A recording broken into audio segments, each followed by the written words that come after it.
e também futsal, handball e o hóquei em patins, exatamente. Perguntar também que importância tem esse feito histórico para o Sporting Clube de Portugal. Primeiro, em relação ao Sr. Aurélio, eu acho que o Sr. Aurélio não ficaria. É a melhor maneira de o homenagear, é exatamente nestes moldes, com um torneio de referência, um torneio internacional. Um senhor que ficará na história do Sporting como uma das pessoas mais queridas e mais importantes da história do futebol, sendo o nosso ADN na formação. Ele é o pai da formação do Sporting. E um torneio destes, eu sei que o Sr. Aurélio está a rir de felicidade, a sorrir, muito contente de ver o seu legado da maneira como todos gostaríamos de vê-lo, feliz, com miúdos, com grandes equipas, e acho que não há a melhor maneira de homenagear o Sr. Aurélio. E já agora dar os parabéns ao Betis, que venceu o Sporting na final, um torneio com grandes equipas, Manchester City, Real Madrid, PSV. Será um torneio de referência a nível de formação, que o Sporting foi a primeira edição e iremos continuar. Em relação ao momento que falou, eu acho que é dos melhores momentos da história do clube. Está a ter 3 equipas nos quartos de final da Champions League, nas suas competições, handball, hóquei, temos ainda o futsal na meia-final e temos o futebol nos quartos de final da Champions League.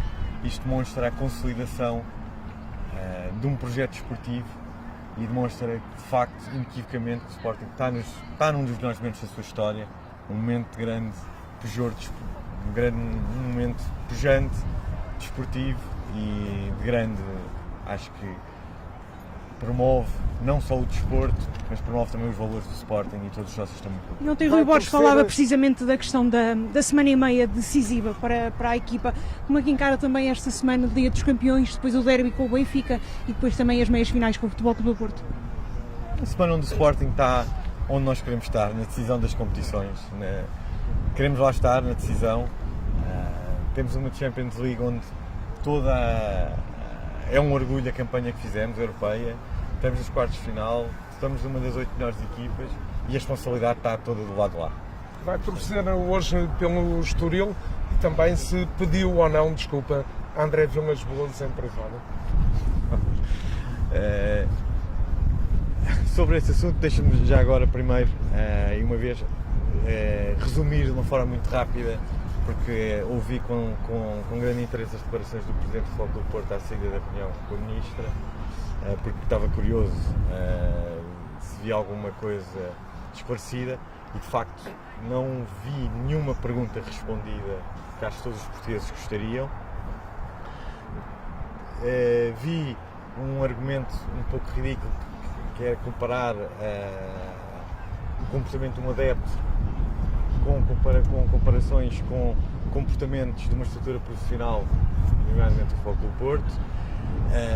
Depois vi um grave atentado à liberdade de expressão, com um claro condicionamento a comentadores e jornalistas, e aqui peço já agora também apenas uma ajuda para poderem enviar essas declarações para o Presidente da Associação de Desporto, da parte da Associação dos Jornalistas do Desporto, o Sr. Manuel Queiroz, atualmente estava de férias da Páscoa e não assistiu. E por fim vejo ainda, talvez o pior, ainda gozou com a parte clínica, com o estado clínico do treinador, de uma delegada da Federação de Handball, de um jogador de futebol, de um jogador de handball, e ainda gozou com a situação clínica. Não vi nenhuma situação esclarecida, infelizmente. Mas pediu ou não, desculpa, André Vilas Boas? Mas deixe-me só também uma coisa muito simples que eu vi. Após essas declarações, eu reparei que muitas pessoas, e até de certa forma a dizer que já chega a Sporting e Porto terminarem com isto. Mas o Sporting não começou nada. O Sporting não agrediu. Há um clube que agrediu e há um clube que foi agredido. O Sporting recebe bem as suas equipas. O Sporting não passa vídeos no balneário dos árbitros para condicioná-los. O Sporting não tem as equipas visitantes a sentirem-se mal quando vão ao balneário do pavilhão João Rocha.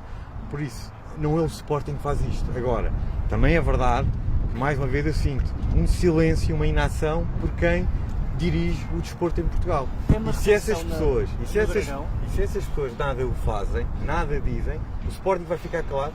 Se eu não falasse, quem é que ia falar? Quem é que ia defender? Quem? Quem é que ia defender o Sporting? Ontem Pedro Proença dizia que não tem receio de intervir. Há essa pergunta direta, sim ou não? Olha, essa situação realmente é curioso, o Presidente do Porto tenha dito isso. É verdade, aconteceu em uma reunião promovida pelo Pedro Proença na Sociedade do Futebol, onde estava Sporting, Benfica, os presidentes apenas, Presidente do Braga, Presidente do Benfica, Presidente do Sporting, Presidente do Futebol do Porto.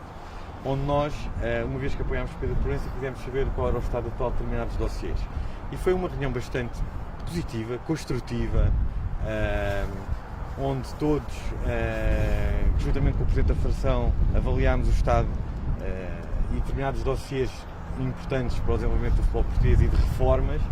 E foi uma reunião produtiva, uma reunião onde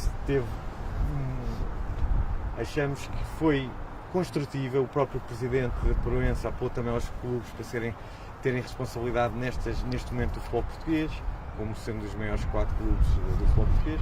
E eu próprio, até lembro perfeitamente à despedida, pedi de facto desculpa por algum excesso que tenha acontecido no passado, nomeadamente com o Presidente do Futebol do Porto, mas obviamente essas situações foram antes da visita do Sporting ao Estádio do Dragão e antes da visita da equipa de handball ao Pavilhão João Rocha.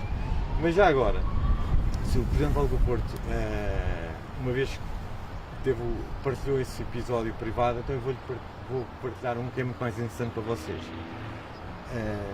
Estávamos nós em plena altura, há cerca de um ano, estávamos em eleições para a presidência da Liga e os 4 presidentes, juntamente com um acompanhante, nomeadamente o Benfica, o Presidente Rui Costa teve de acompanhar com o Nuno Catarino, eu com o Francisco Salgado Zenha, o André Vilas Boas, o Presidente André Vilas Boas com o Pereira da Costa, o Rui Costa com o Nuno Catarino e o Presidente Salvador com o André Viana. E reunimos num hotel em Gaia, onde entrevistámos os candidatos à presidência da Liga. Na altura, João Fonseca e Reinaldo Teixeira, o atual presidente. E uma coisa bastante curiosa foi quando estávamos a entrevistar o candidato, na altura candidato Reinaldo Teixeira, o presidente André Vilas Boas faz uma questão e diz o seguinte: Reinaldo, uma coisa que para nós é extremamente importante, para o Futebol do Porto, é a questão da verdade esportiva e dos casos de justiça. Nós não queremos um Presidente da Liga, um Presidente da Liga tem que ter mão de ferro nestes assuntos. E virou-se, estávamos numa mesa, vou referir estas 8 pessoas, e o Presidente do Futebol do Porto até vira-se para o Presidente Rui Costa e diz: olha, isto até nos afeta aos dois, porque na verdade não tenho problemas em dizer isto, tanto no caso do Futebol do Porto com o apito dourado, como no Benfica o caso dos e-mails, estes casos são uma vergonha, e eu queria que o Presidente da Liga assumisse que isto não pode voltar a acontecer, etc. Na altura o Presidente de Rui Costa, até prudentemente, não fez nenhum comentário, mas eu só gostaria de saber se Vilas Boas, publicamente, também faz o mesmo comentário sobre o apito dourado, que é uma vergonha para o desporto português. Tá?